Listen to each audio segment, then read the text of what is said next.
Well, hello everybody. It's Wednesday, September the 25th, I believe, 2013, and I guess we'll just get right to it. I was watching a little bit of CNBC this morning, and they were going on about the debt, the country's debt, and the government possibly shutting down, and all this fear mongering and stuff. And had my sister called me up, and she was talking about the government possibly shutting down, or not saying that she thought it would, but she had heard that. And like I told her before they even, this was 2 weeks ago, and I said, look, they are never going to quit printing money, therefore the government's never going to shut down, unless it's forced to through the hyperinflation or something. So I said, don't worry about that. That's just a political sideshow. That is a cover, really, in my opinion, for other things going on in the world. They're far more important than watching a bunch of jackasses up in Washington, D.C. Go on about the debt ceiling, which that's already been taken care of, folks. I mean, it's already been taken care of. The Fed said they are not going to taper. So it's a done deal now. The government's going to get its money. Everybody, the economy is going to continue to move forward. They are purchasing up the mortgage to your house, though. I mean, and they've said that $45 billion a month is going toward the purchase of mortgage-backed securities. So if your house is mortgaged out there, folks, you have a mortgage-backed security and you don't own that home outright, when the shit hits the fan and the currency gets blown out from all this money printing, everything is going to be hyperinflated, right? Gas goes up, food, electric bill, that's already gone up. Well, just wait till it goes up some more. Let's say your electric bill goes up by another 100% and your gas by 100%, and I'm not saying it will, but I mean, theoretically down the road, say this happens. Well, you're going to have an awfully tough time making your mortgage payment, aren't you? You're going to have a hard time putting food on the table for your family, while at the same time you're trying to make your house payment. That's what this is about. It is about a massive scam, and that's part of it. What they're doing with these mortgage-backed securities, I'll tell you why people don't just get more angry than what they are is beyond me, because I don't know. I'm not going to talk about my own personal, what I do and what I don't, but that is what they're doing by their own admissions. They're purchasing mortgage-backed securities, and at some point they're going to rip the rug out. They're going to pull the rug out. See, they've been saying, come on, get you a house.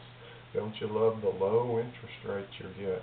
Ooh, 2.9 or 3.2. I don't know what the lowest was.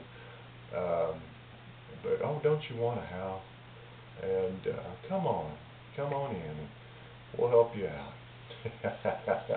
And at some point, they're going to take that rug and they'll rip it out from underneath your feet. And a lot of people think, well, I got a good job. Well, that may be true. But when hyperinflation happens, your job or your income is not going to increase at the pace of inflation at that point. This is not rocket science. You can see what's going on. You have a mortgage-backed security, and you're living on a tight budget right now. Your house is gone. I can tell you that right now. I don't care what you say, because they already know that. They've already played you for a sucker. They know how strapped you are. They already know the economy's bad. They already know that people are still living off of credit cards. They already know that people are struggling. So boy, this is a very deviant plan by some deviant people to rip you off, and and then when they take your home, uh, you'll have to have somewhere to go. So you'll have to find a lease. You'll have to lease something. So they're taking homes from people and then just turning them back around and leasing them to them. Amazing, amazing. You'll lose all your equity. You'll lose everything you had in that home, and then they'll turn around and rent it back to you for more than what you were paying on your mortgage because inflation. If you try to go rent an apartment in a city like Dallas, um, it's $1,500 a month. For a good part, if you want to live in a decent part of town, maybe Louisville. That might be a place where a middle class person could go. Plano's high. And these places are inflated, and if you can't afford that, you can go down to the bad part of town. You'd be living in the slums, the whatever. I've digressed big on that, but it's just amazing to me what kind of a scam this is, and unbelievable. People think they're safe because they got the Fed supporting. You better hope the Fed continues to print people, because you better hope so, and you better hope that not only they can print, but they can print without it developing into a hyperinflationary mushroom cloud. But if you think that they can do that forever, well, they can't. Funny money only goes so far. So we have illustration number 1. Very cool album. I'm going to do a different post on how I acquired this. But anyway, got the kid here chasing the funny money, the dollar bill, and that this is how they condition kids. That they teach them to chase this so that they can buy stuff, buy an iPhone, buy a truck, buy Taco Bell, whatever. But chase them. That keeps the economy going, and it keeps people in this faith-based system. But this is what funny money will eventually do to you. This is Kurt Cobain. I like Kurt Cobain. He had a lot of problems, but his book was pretty good. Golly, man, messed up. But anyway, this is what happens when you do too much heroin. You get you get messed up in the head, and I'm sure they did a lot of drugs and shit. Kurt Cobain was a druggie, and but you see, you can't continue forever to chase these dollar bills, because this is like heroin. The Fed is injecting heroin into the system, funny money, to keep everything feeling good. But one of these days, it's not going to feel so good. You're going to feel like Kurt Cobain. You'll probably feel like doing what Kurt Cobain did to himself, because that's what heroin did to him. So think about that. Think about that little analogy I just gave you. Think about what funny money does to an economy, and it creates this false sense of prosperity. And then think about what real heroin does to people. You're going to find that the similarities are what happened in 1929 when things went off the deep end. People jumped off buildings. What happened in Weimar Germany? They used their currency to start fires.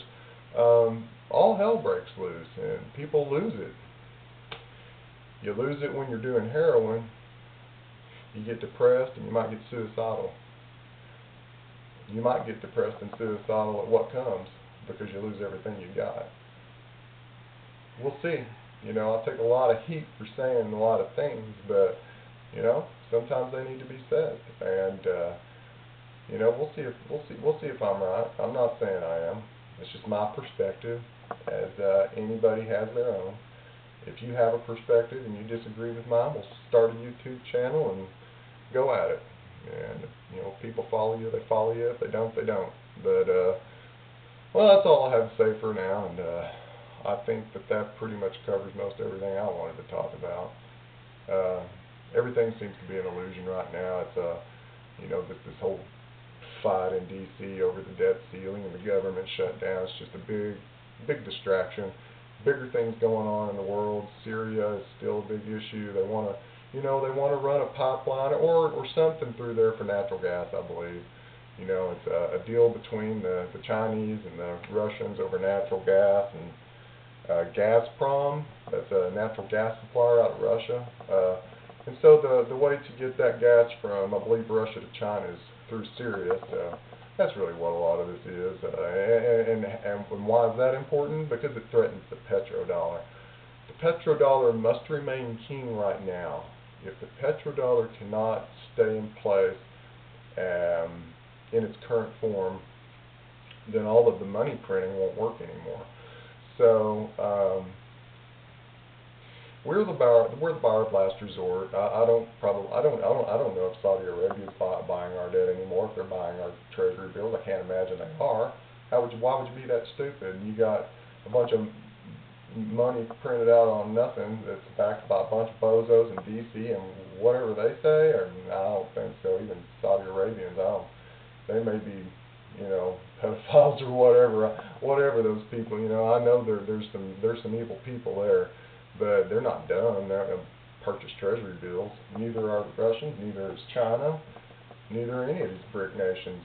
Just leaves us, folks. Think about that. Well, anyway, I've digressed and gone on a lot of things, but I was having some coffee this morning and decided I'd chime in. Well, anyway, you guys keep it real. Hope you enjoyed my illustration. I will do a little thing on that. It's kind of cool how I got that album. Y'all take care.